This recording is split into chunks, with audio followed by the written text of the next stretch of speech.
Halo teman-teman, balik lagi di series kedua kita ya, di episode kedua terkait dasar analisa data dengan Python dan Kaggle. Setelah kemarin episode pertama kita sudah membahas terkait bagaimana cara mengimport package atau mengimport library yang kita akan pakai.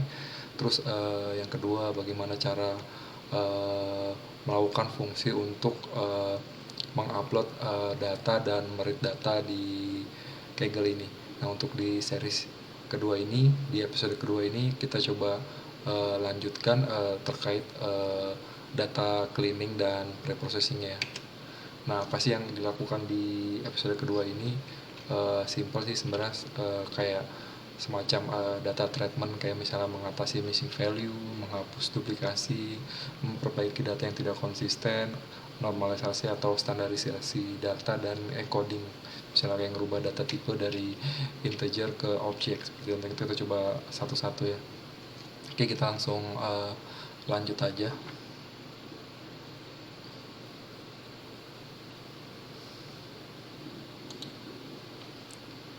Oke teman-teman, kita lanjut aja, kita buka kaggle.com, terus kita coba login kembali menggunakan user dan password kita. Nah, setelah masuk di sini kita masuk ke code kayak kemarin, terus lanjut kita masuk ke your work, lalu kita pilih kemarin kita udah buat di tes 01 sebagai notebook kita.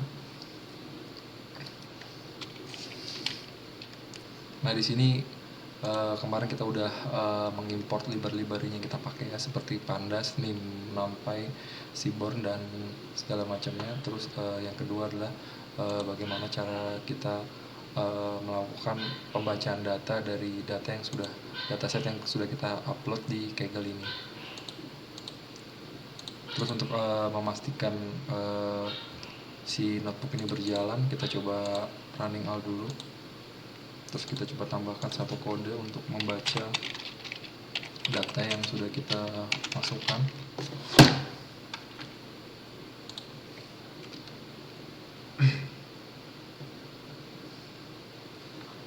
Oke, datanya sudah kebaca di project ini.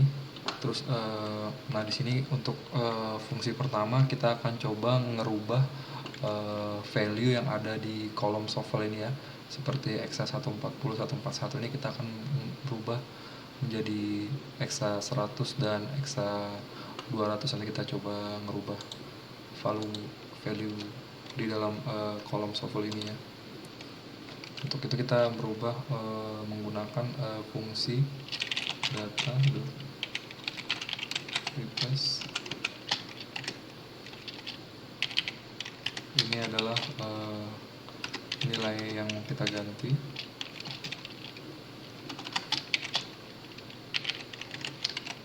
Dan ini nilai yang baru.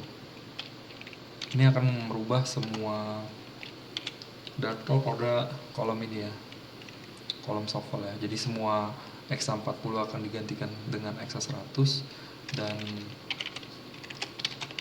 exa 141 akan kita rubah semuanya menjadi exa 200.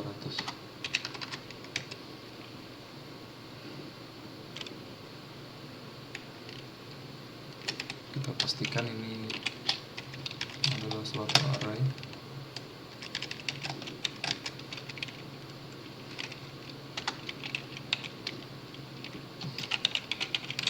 Kita tambahkan fungsi inplace untuk merubah semua kolom ya. Yang terkait dengan 40 dan 41 kita rubah jadi 100 dan 200. Kita coba. Oke, kalau sudah kita coba lihat lagi sudah berubah.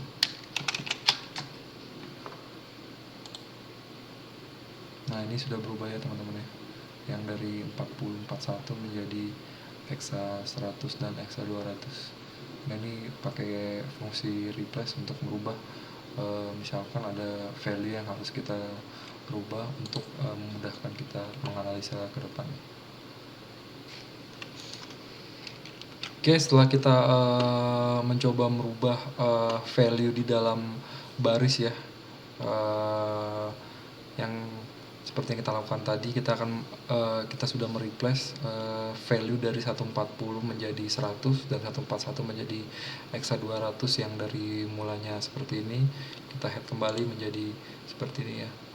Dia udah berubah menjadi hexa 100 dan hexa 200. Terus yang kedua, kita coba merubah nama kolom ya, yang date shift kita jadikan tanggal dan shift ID kita hilangkan ID-nya menjadi shift aja. Kita ketikkan data titik, pertama-tama kita masukkan dia ke dalam variabel baru data 2. Data ini nilai yang sudah dimasukkan tadi, kita tambahkan fungsinya rename, terus kita buka kolom sama dengan kita masukkan array, kita masukkan date shift,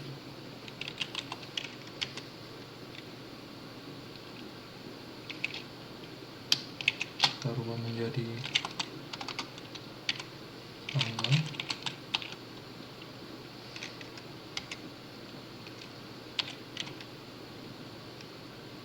dan shift ID kita akan merubah dia menjadi shift aja. Oke, kita pastikan koma, kita coba eksekusi, terus kita klik kode lagi, kita panggil variabel data 2 head.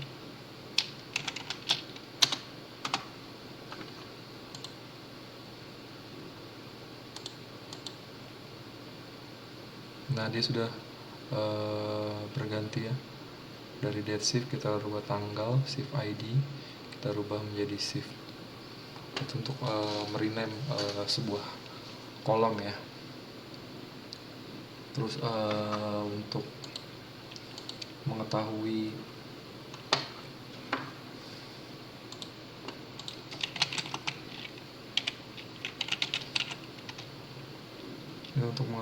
jumlah, kita ketikkan di sini data.info. Ini untuk mengetahui tipe datanya ya. Tipe datanya kita bisa ketikkan data.info. Di sini akan keluar satu informasi. Range index 57 entries. Ini adalah total keseluruhan baris datanya, ada 576 data. Terus null count-nya dia nggak ada yang null. Ini data tipenya misalnya date shift tadi objek ya, shift ID itu integer benar. Misalnya kayak software material itu objek karena isinya teks ya. Terus yang lainnya runtime float integer.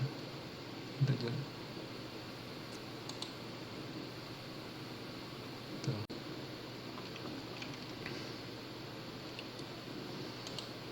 Oke, selain data info kita juga bisa masukkan fungsi data describe. Ini akan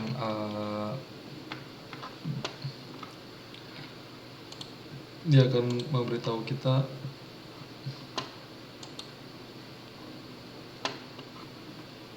data describe T. Kita coba pakai T untuk transport biar count min, standar deviasi min dan persentilnya di atas. Ini nama kolomnya biar di bawah ya. Kita tambahkan dot T di sini biar enak dibaca. Nah, seperti ini. Misalnya kita ada data production di account di 576 data, rata-rata minnya di 400, standar deviasinya di 386. Untuk angka persentil 20% nya nggak ada, kosong. 50% nya di 516, 75% nya di 774, maksimal numbernya dia ada di 1204. Ini contoh pembacaan datanya dari data yang kita pakai ini ya, karena ini data batubara. Oke, untuk review describe, terus kita bisa lakukan untuk mengetahui jumlah kolom sesuai dengan tipe datanya apa aja.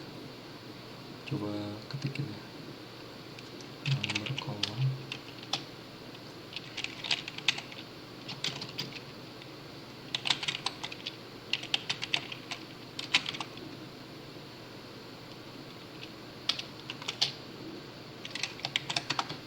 Atau kalau teman-teman malas mengetik, saya udah kasih di GitHub.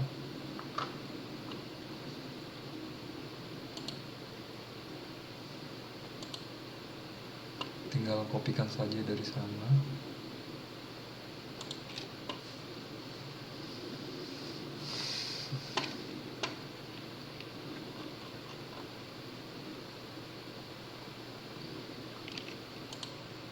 Ini ya, kita coba kopikan untuk mengetahui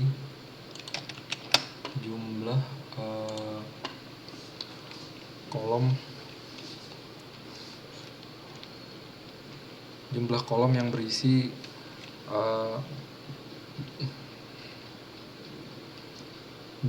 yang berisi data tipe integer atau number. Terus di sini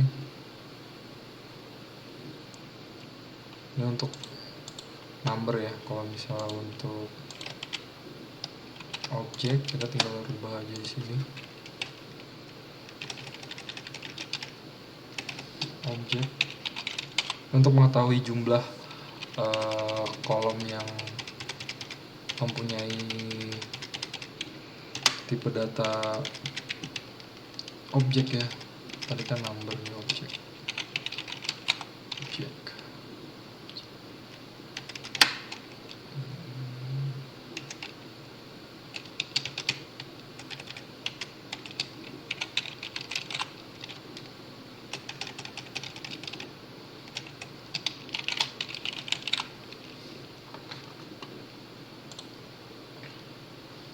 Ada 3 ya, sesuai sih yang di sini. Data shift, software material, dan data shift software material. Ini sama aja sih fungsinya. Terus yang kedua date.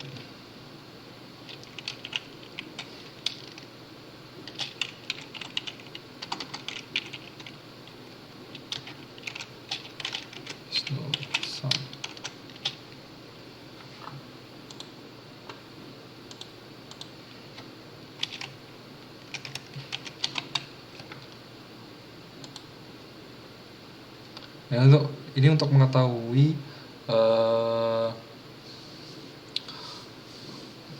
data kita yang isinya kosong ya, atau nggak ada. Ini secara baris ada semua ya datanya, date shift ada, shift ID ada. Jadi sudah lumayan kebantu datanya, jadi kita nggak usah treatment lagi. Kalau misalnya teman-teman ada yang muncul di sini, misalnya kayak di production misalnya ada angka 2, nah teman-teman bisa replace dia dengan angka min dari si production itu sendiri ya. Contohnya seperti ini ya, misalnya data, terus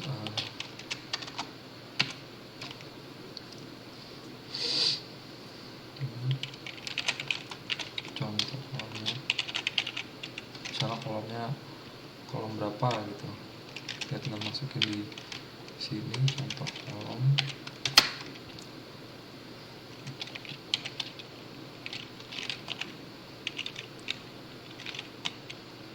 Yang kosong, data ini kita isi.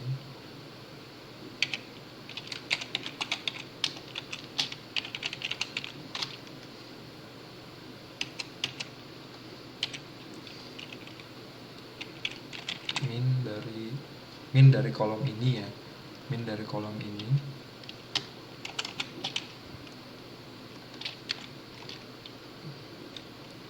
Lalu kita masukin in place sama dengan toolnya, kita berubah semua variabel di dalamnya ya. Nah, ini bisa menggunakan ini. Terus lanjut untuk duplikat data, kita bisa nge-type-in data dot duplicate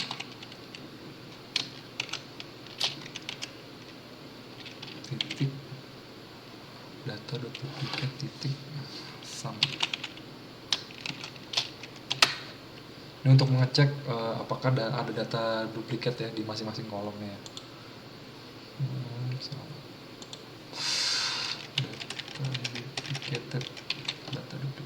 Data duplicated.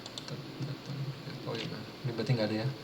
Berarti nggak ada data yang sama antar barisnya ya di setiap kolomnya. Oke, kita udah cek tadi di sini is nullnya kosong semua. Oke, kita nggak usah lakukan treatment. Terus untuk melakukan treatmentnya kita bisa fill NA, misalnya kita bisa isikan dia dengan nilai rata-ratanya di nilai yang kosong. Untuk duplikatnya nggak ada juga. Nah, ketika teman-teman ada data yang duplikat, di sini ada nilainya, teman-teman bisa melakukan manipulasi dan teman-teman bisa nge-treatment datanya dengan melakukan drop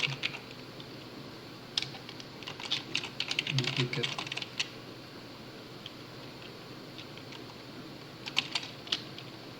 Jika ada yang data yang sama ya, subset. Ini contoh kolomnya aja. Misalnya ada 2 kolom, ada 3 kolom yang sama, kita bisa ngedropin, bisa kita hapus secara langsung menggunakan perintah ini ya.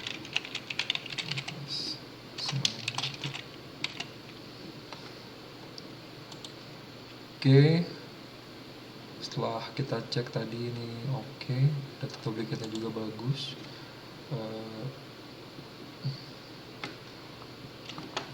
Kita bisa lakukan yang terakhir,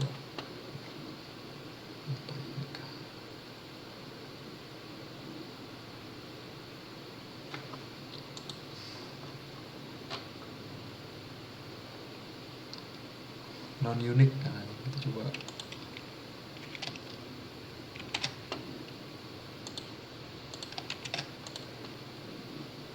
non unique ini kita masukin. Jadi ini kayak misalnya satu kolom yang memiliki data unik ya, misalnya kayak date shift itu, kalau misalnya kita lihat di sini itu ada 2 shift ID itu ada 24 karena isinya memang 1 jam itu ada 24 jam, sama seperti hour. Untuk shuffle itu ada 12, berarti dia ada 12 shuffle yang berbeda. Untuk material di sini ada 2 material yang berbeda. Oke, ini kita lihat data ini menggunakan perintah ini ya. Kita ketikkan ini.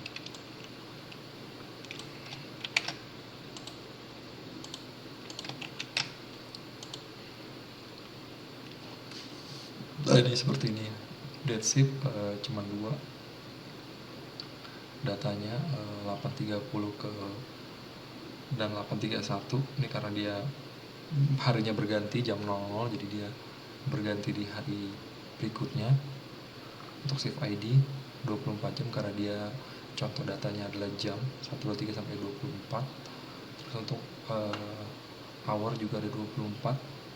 Terus untuk shuffle ya, jumlah shuffle-nya itu ada 12 di sini. Untuk material di sini 2, berarti di sini yang unik ada 2 ya. 2 tipe datanya. Oke, setelah ini